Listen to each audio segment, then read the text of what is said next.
Si prevede la partecipazione di migliaia di persone domani alla grande manifestazione dei lavoratori di ACC Wanbao che si svolgerà in contemporanea allo sciopero generale nazionale di 8 ore di tutto il comparto metalmeccanico proclamato da CGIL, CISL e UIL.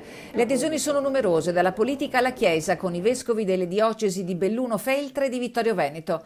La provincia di Belluno parteciperà con il consigliere delegato Ivan Minella. Il momento è molto difficile, se non drammatico, per il mondo del lavoro bellunese, dice Roberto Padrin. Non è sarà la sola, perché domani verrà annunciato anche il nuovo piano industriale di Safilo e lì verranno comunicati i numeri degli esuberi anche dello stabilimento di Longarone, quindi avremo 2 bombe sociali in arrivo nella giornata di domani, abbastanza pesanti, che avranno sicuramente delle ripercussioni. Padrin domani sarà a Roma all'incontro programmato da tempo col ministro Boccia assieme ai rappresentanti delle 3 province interamente montane dello Stivale. Sarò lì per presentare anche un report con una fotografia della situazione della nostra provincia, quindi sui dati abbastanza drammatici dello spopolamento, e cercheremo di presentare anche alcune proposte concrete. Il tracollo demografico rappresenta una difficoltà sociale crescente che rischia di essere accelerata dalla crisi di aziende importanti come ACC Wanbao. Chiudere ACC, scrivono i segretari provinciali di CGIL e CISL, non significa solo lasciare a casa 295 lavoratori.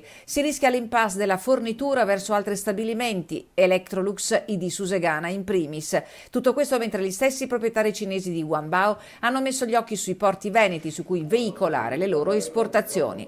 Dai sindacati di categoria la richiesta forte al governo di emanare entro il 20 dicembre il decreto di commissariamento dell'azienda.